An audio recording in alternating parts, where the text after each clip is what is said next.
Forget everything you know about vampires and zombies. No garlic, no stakes through the heart, and no viral outbreaks. Imagine a monster born not from fiction, but from a terrifying historical reality.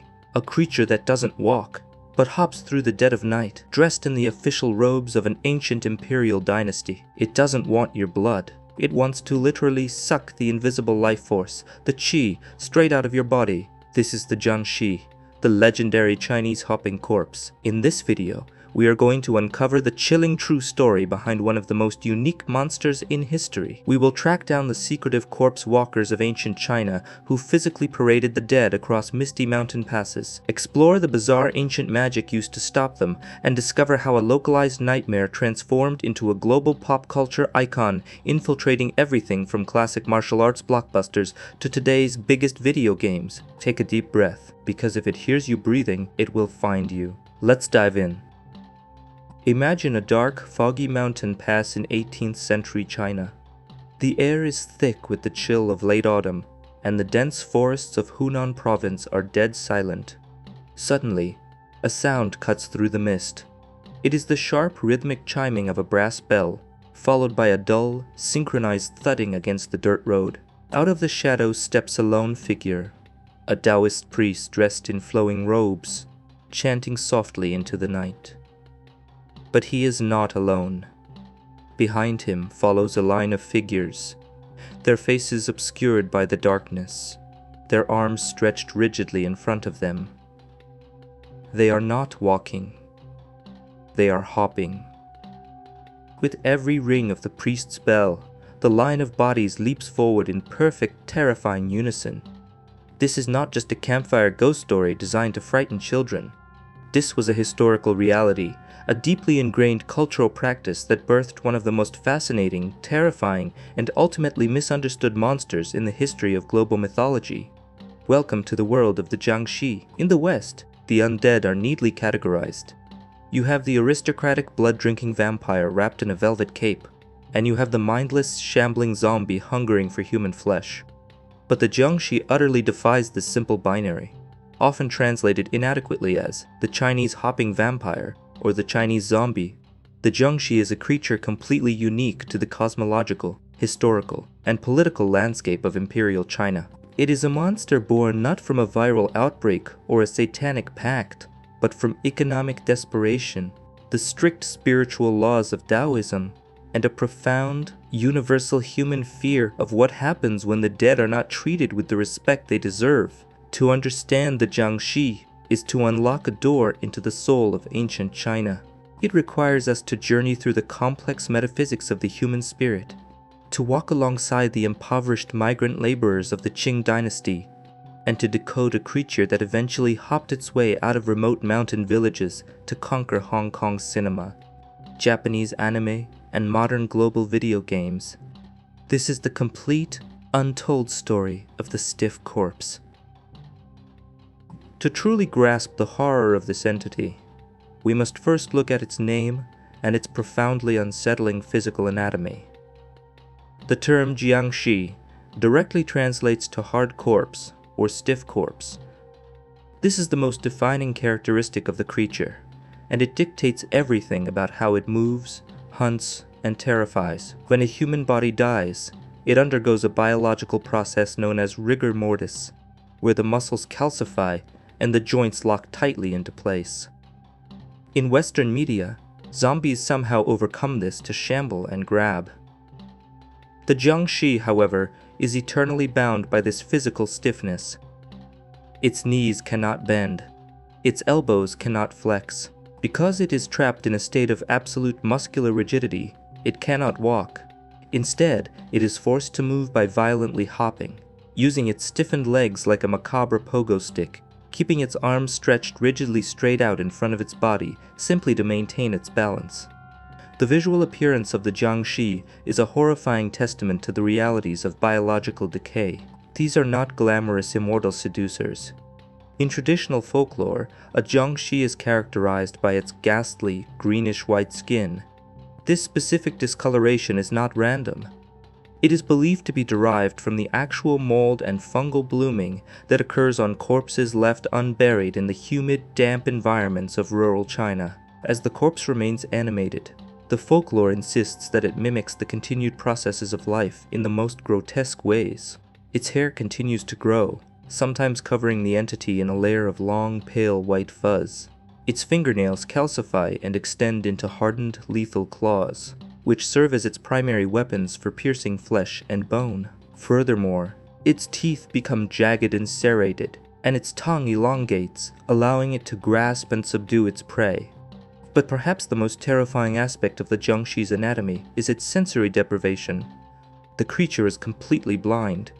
It possesses no higher consciousness, no ability to speak, and no capacity for mercy. It operates purely on a base, bestial instinct to feed. Because it cannot see, it hunts by detecting the breath of the living. It senses the subtle energetic fluctuations in the air caused by human respiration.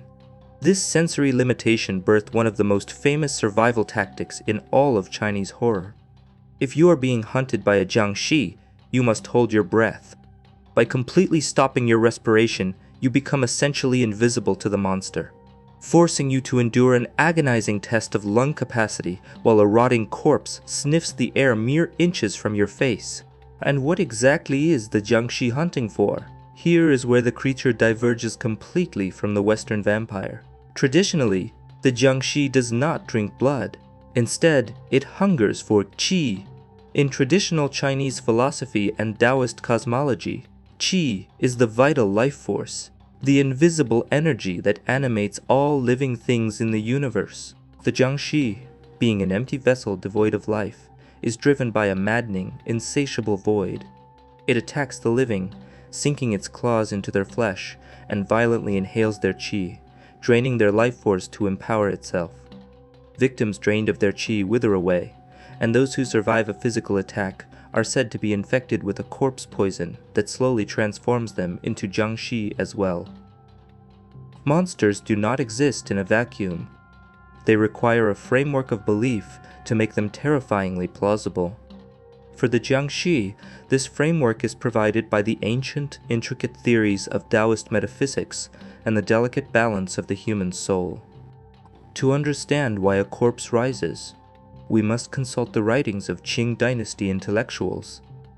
Scholars like Ji Xiaolan, who compiled a massive anthology of supernatural phenomena between 1789 and 1798, known as Random Notes at the Cottage of Close Scrutiny, dedicated immense academic effort to categorizing these creatures.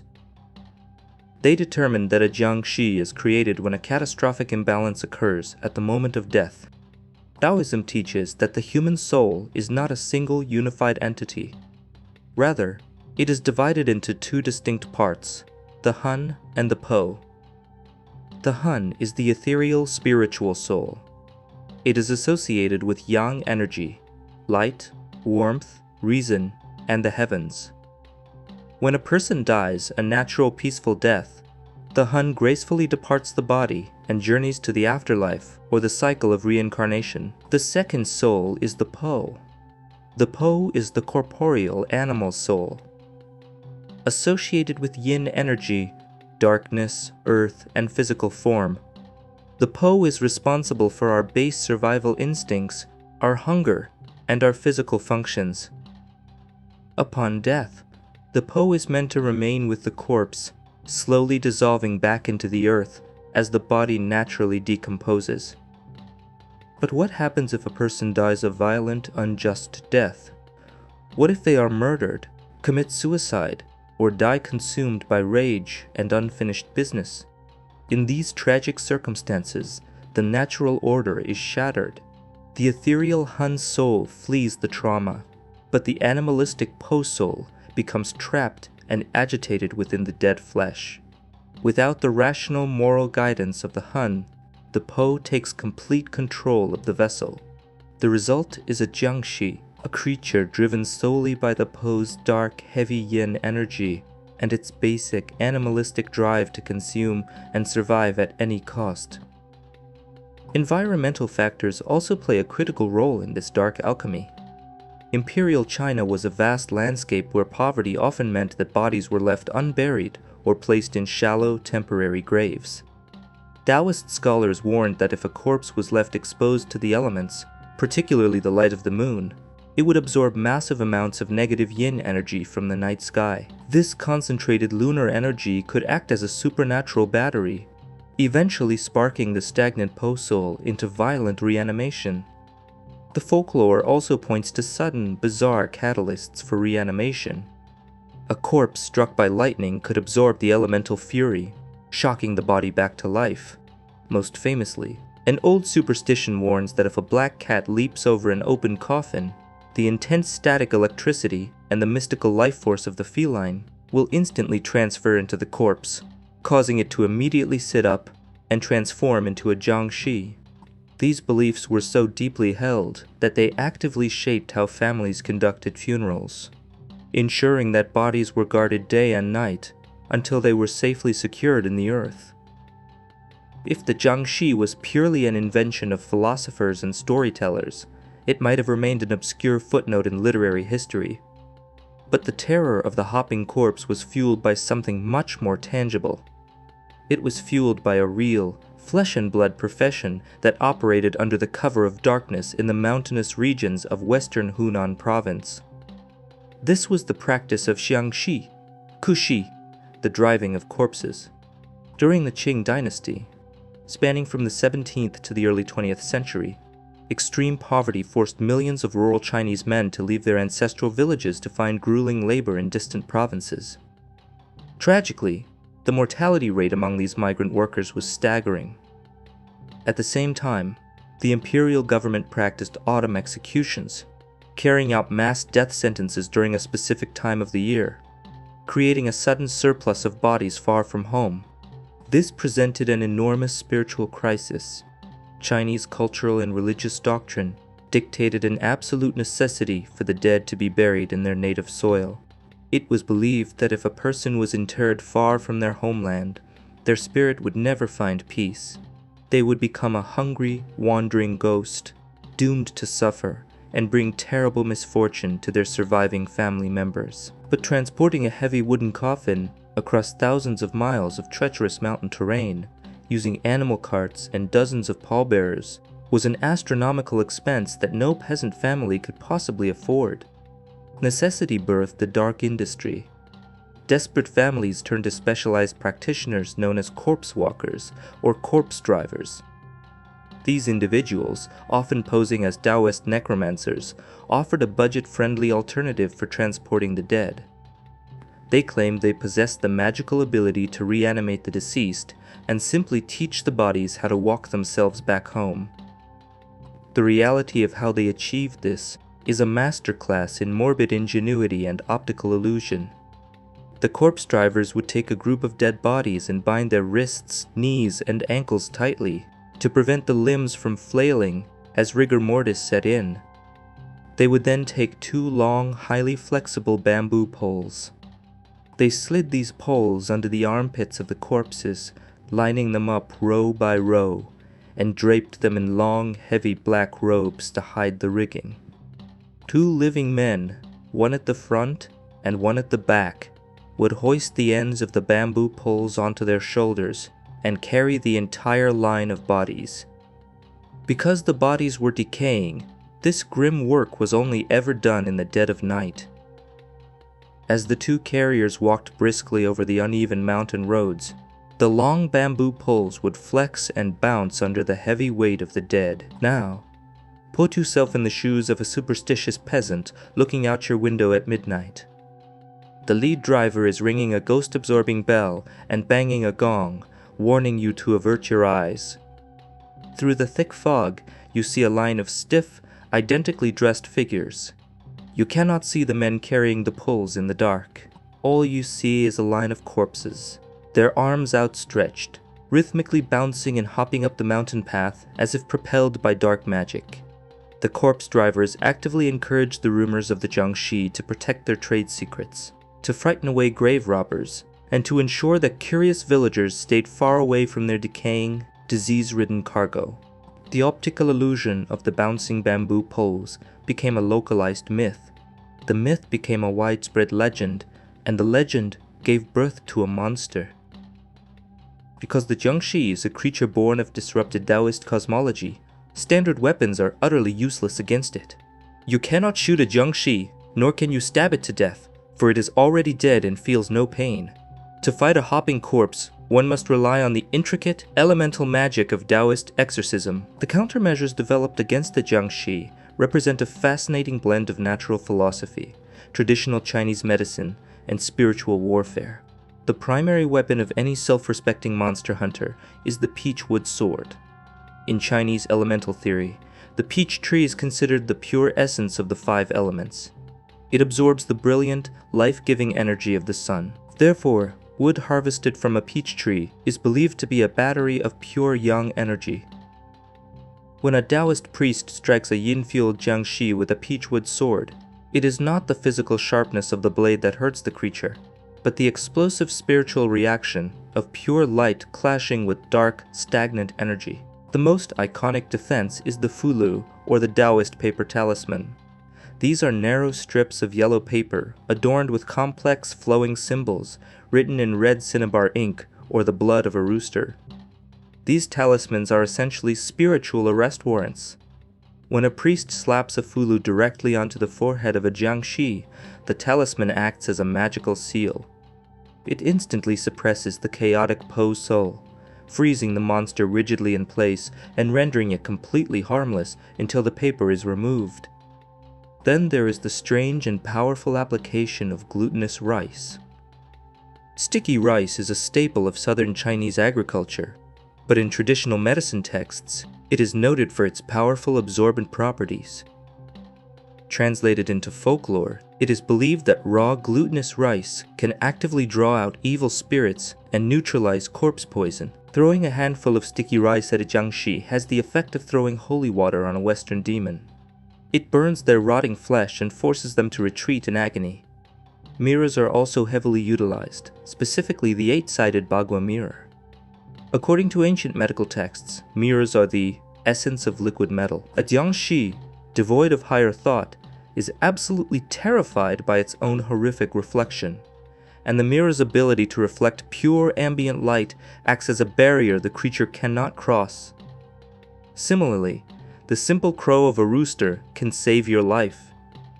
Because the rooster announces the rising of the sun, the ultimate source of yang energy, the mere sound of its cry will send a Jiangshi fleeing back to the shadows in absolute terror. Finally, we find one of the most bizarre and fascinating weaknesses of the creature: arithmomania, or an obsessive compulsion to count.